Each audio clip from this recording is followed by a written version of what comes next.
got some good memories of Natuna Island, even though the time I spent there was brief. I visited via Batam and had a chance to explore a small market close to the beach. We also checked out those big, natural stones on the shore. The places we went were peaceful, but you could tell our security forces were around doing their job. As for the locals living there, I'm not sure if they feel like they're on the front line of our territory or not. But one thing's for sure, the people there are tough and resilient. They've got a strong spirit that will help them through any tough times ahead. It's really inspiring to see how they manage to stay positive and keep their traditions alive despite all the challenges. Anyway, always stay safe. All right, Minister, let's dive right in, shall we? We've got a lot to cover today, and as you know, time is of the essence. So this South China Sea situation, what's the latest? What should we be focusing on? Well, you see, it's not just about the sea itself. Indonesia holds you could say a trump card, geographically speaking. Oh, I like that trump card. Mm. Okay, I'm listening. Look at the straits we control.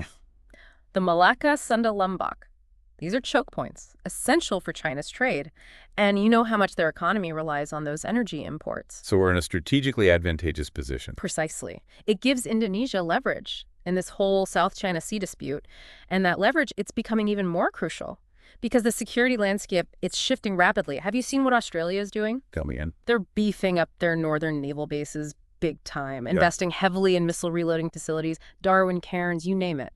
It's like they're sending a message. Oh, they are. It's a direct response to China's assertiveness in the region. By boosting their ability to operate further north, Australia is signaling a willingness to project power and maybe, deter any aggressive actions. Okay, so Australia is making moves. What about China's maritime militia, the one based in Hainan? Yes, the maritime militia. They're a bit of a wild card. Intel is limited, but their presence, it adds another layer of complexity to this already intricate situation. Agreed. All right, well, let's switch gears for a second and talk about our own defense strategy. It seems like we're moving beyond just, stockpiling weapons. Right. It's about more than just firepower. We're prioritizing operational capabilities and what we call non-kinetic functions, basically preparing for conflict in new ways, beyond traditional weapons. Give me an example. Take the Mariputa frigate program. These frigates, it's not just about the big guns. They're designed for modern threats, cyber warfare capabilities, adaptability, a rapidly evolving battle space. It's like we're recognizing that future conflicts will be fought on multiple fronts, not just at sea. Exactly. And that brings us to something you should be aware of. It's a report from the Stimson Center, and it's not exactly good news. Oh, lay it on me. It paints a pretty grim picture of the vulnerability of U.S. air bases in the Indo-Pacific to Chinese missile attacks. How bad are we talking? They use some sophisticated modeling. And it suggests that even with all their countermeasures, dispersal, runway repair, missile defense, U.S. air bases in the region, they're at significant risk. A coordinated missile barrage could cripple their operations for who knows how long. So those air bases might not be as reliable as we thought. Not exactly. And the report goes even further. They're advocating for a shift in the U.S. Air Force strategy to develop a more mobile and runway-independent inside Air Force. Wow, that would definitely shake things up in the region. No doubt. Now, let's talk about the economic side of things, the potential for economic warfare. Right. A naval blockade could really hurt China's economy. They rely so heavily on maritime trade, especially those energy imports. Exactly. But here's the thing. China isn't just sitting back. They're trying to mitigate those vulnerabilities. Like we talked about, expanding their nuclear program to become more energy independent. Precisely. And they're looking at diversifying their trade routes, too. Reducing their reliance on any single pathway. It's a game of chess anticipating each other's moves. And in this game, our control over those key straits, it becomes even more critical. Absolutely. Those aren't just shipping lanes. They're strategic choke points. Yeah. Whoever controls them wields incredible economic leverage. Both China and Indonesia know this. It's all connected, isn't it? Geography, history, economics. It is. To really understand our position, it helps to look back at the Juanda Declaration of 1957. Right, the one that asserted Indonesia's archipelagic unity, claiming the waters between our islands as our own. Exactly. That declaration, it wasn't just symbolic, it laid the groundwork for our maritime claims and essentially set the stage for our current maritime strategy. So we've been thinking about this for a while. We have. Now, our sources don't say much about ASEAN's specific role in these disputes, but it's something worth digging into. Agreed. But we do have intel on individual countries and their moves. Australia, for example, is stepping up their engagement in the Pacific big time. Just look at their recent treaty with Nauru. Yes, a significant amount of financial support and a lot of focus on security cooperation. It's clear they're trying to counter China's influence. But how long can they keep that up? It's a resource-intensive strategy. That's a good question. Only time will tell. Then there's the Philippines. They've made an interesting decision. You mean their choice not to deploy their navy in those standoffs with China? Exactly.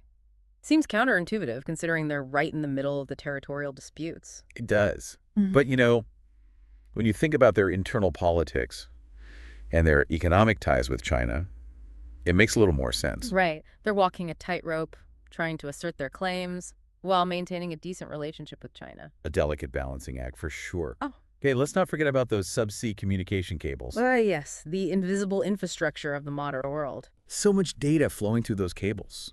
Global communications, commerce, everything. But they're vulnerable to natural disasters and, sabotage. And in the context of the South China Sea, that vulnerability, it takes on a whole new meaning. The U.S., for example, they're pushing for alternative cable routes, ones that bypass the South China Sea. They're not taking any chances. Not at all. And then you've got the big tech companies getting involved in cable ownership. Another layer of complexity, data security, national sovereignty, corporate influence. It's all intertwined. You said it, technology, geopolitics, economic interests. It's a dynamic and challenging situation. One that requires careful consideration and strategic decision-making from everyone involved, including Indonesia. Absolutely. This whole situation, Minister, it's not just about threats. You know, there are opportunities here for Indonesia. Opportunities, yeah. You're right. We need to be looking at all angles. What are the options here? Well, one path forward is through diplomacy. Indonesia could really step up, use its influence within ASEAN, present a united front against China's assertiveness. Easier said than done, though. Getting all those ASEAN members to agree. It's like herding cats. They each have their own relationships with China. True. Reaching a full consensus within ASEAN. It's tough, but even a partial agreement led by Indonesia, it would send a strong message to Beijing, show some regional solidarity. Right. We're not just reacting. We're taking charge, protecting our collective interests. What else? What other options are there? We could think about strengthening our military alliances with key partners, Australia, Japan, the U.S. But wouldn't that risk making things worse with China? We don't want to start an arms race in the region? You're right about that. Any moves to strengthen alliances need to be carefully thought out. Avoid any unnecessary provocation. Open communication, transparency, that's going to be key. So a measured approach, strategic, not just jumping into anything. Got it. What about focusing on our own military capabilities? Things like cyber warfare and anti-access area denial. Limiting an adversary's ability to project power in our water. Yeah, that's got to be a core part of any comprehensive defense strategy, developing those capabilities. It's like giving Indonesia a stronger hand, a deterrent against aggression, enhance our ability to defend those maritime interests. But let's be realistic. Building up our military, it's expensive. Yeah. Could really strain our defense budget. It could. And it's crucial to remember, military might alone isn't enough. It's got to be a multi-pronged approach. Diplomacy, economic development, regional cooperation. We need to weave a strong, resilient fabric of defense. Right. It's not just about ships and missiles. It's about building stability in the whole region. Exactly. Now, to bring this back to your role, Minister, the Juanda Declaration, you remember the one we talked about earlier? The one that established Indonesia's archipelagic unity back in '57. That's the one. It wasn't just a symbolic gesture. It laid the legal and historical foundation for our maritime claims. And you could say it's set the stage for our modern maritime strategy. A touchstone for how we approach the South China Sea today. Exactly. It underscores Indonesia's long tradition of safeguarding its maritime interests, shaping the regional order. And as the South China Sea gets more and more contested, that tradition, well, it's more important now than ever. We're at a turning point. It feels like the decisions made now, they're going to have a huge impact. No doubt about it. So let's shift gears a bit and look at another dimension, the economic warfare aspect. We touched on that before. A naval blockade could really disrupt China's economy. They rely so heavily on maritime trade, especially for energy. Yes, but China's not just sitting there twiddling their thumbs. They're actively working to reduce those vulnerabilities. Right, like expanding their nuclear power program to become more energy independent. Exactly, and they're exploring other trade routes too, diversifying, trying to avoid putting all their eggs in one basket. It's a strategic game, anticipating and countering moves. And that's where our control over those key straits becomes even more important. They're not just shipping lanes, they're choke points. You got it. Whoever controls those choke points has serious economic leverage. Both China and Indonesia understand this. This is fascinating. It's all intertwined, isn't it? The geography, the history, the economic factors. It is. Now, let's add another piece to the puzzle, subsea communication cables. Oh, yeah. Those underwater cables, carrying all that internet traffic financial data. It's the backbone of the digital age. Absolutely. Critical to global communication and commerce. But vulnerable, natural disasters, sabotage, you name it. And with all the tension in the South China Sea, the risk of those cables being disrupted, it's a real concern. Definitely. The U.S. is taking this seriously. They're pushing for alternative cable routes, ones that go around the South China Sea. Smart move. Especially with the region becoming more and more strategically important. I'd say so. And then you've got this trend of big tech companies getting involved in cable ownership. Right. Data security, national sovereignty, corporate influence, all those questions. It's a complex web technology, geopolitics, economic interests, all coming together. A lot to unpack for sure, Minister. We need to be thinking about all of this military strategy, economic vulnerabilities, technological dependencies. It's the only way to navigate this increasingly complex landscape. Absolutely. It's all about understanding the bigger picture. The South China Sea disputes, they're about so much more than just territory or military posturing. It's about the future of the region. A future that's going to be even more interconnected, more technologically driven, more economically interdependent. And Indonesia. We have a crucial role to play. It's a lot to think about, Minister. Yeah. A real crossroads for Indonesia. What's the best way forward in the South China Sea? Every option has its own pros and cons. It's a tough call. No easy answers here. We got some advantages, though. Yeah. Control over those straits, growing cyber warfare capabilities. How do we use those to our advantage to really secure our interests in the South China Sea? That's the question, isn't it? The million-dollar question. There's no magic solution. It all comes down to understanding the region, the players, their interests, and of course what's best for Indonesia. Like a giant game of chess. Every move has consequences across the board. And the stakes are high. One wrong move could escalate tensions, destabilize the whole region, even lead to conflict. But the right moves, carefully considered, they can help maintain peace, foster economic growth, and ensure Indonesia's security for the future. So what moves should we be considering? Diplomacy is key. We've talked about that. Leveraging our role in ASEAN, presenting a united front against China's assertiveness. Right. Even if we can't get all of ASEAN on board, just some of the members. A partial agreement, even that would send a message. It would, a strong one. It would show Indonesia's commitment to regional stability, our willingness to stand up for shared interests. Okay. What about alliances? Should we be strengthening those? It's an option. Definitely deepening ties with Australia, Japan, the U.S. It could boost our defense capabilities, send a signal of deterrence. But we have to be careful. We don't want to provoke China, right? Yeah. Start an arms race? Exactly. Any moves to strengthen alliances have to be done strategically. Communicate clearly. We don't want any misunderstandings or unintended escalation. A balancing act, project strength, but not too much. Got it.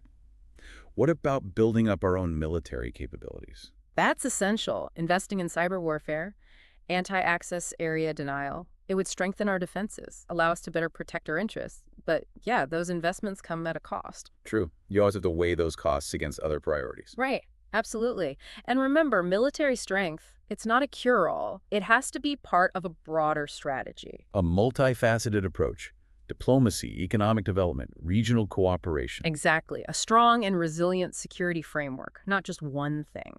And that brings us back to the Juanda Declaration, the one that established our archipelagic unity. It wasn't just about sovereignty. It laid the groundwork for our modern maritime strategy. It emphasized how interconnected our land and waters really are. A reminder that we have a history of actively shaping the regional order, protecting our interests. And as the South China Sea becomes more contested, that tradition of proactive engagement, that's more important than ever. So, Minister, it all comes down to this: Indonesia. We're not just watching this unfold. We have a role to play. We have options. And the choices we make now, they're going to have a lasting impact. The South China Sea, it's both a challenge and an opportunity for Indonesia. Careful consideration, strategic foresight, a commitment to our national interests. That's how we navigate these waters. That's how we secure a prosperous and peaceful future. Well, this has been a fascinating deep dive. I'd say we've covered a lot of ground. I agree, Minister. Hopefully this gives you a clearer picture of what's at stake. A lot to consider. But the decisions are in your hands. Now, Minister, the question is, how will Indonesia move forward in this complex geopolitical landscape? It's something to think about. That's all for today's deep dive. We'll be back soon with more in-depth analysis.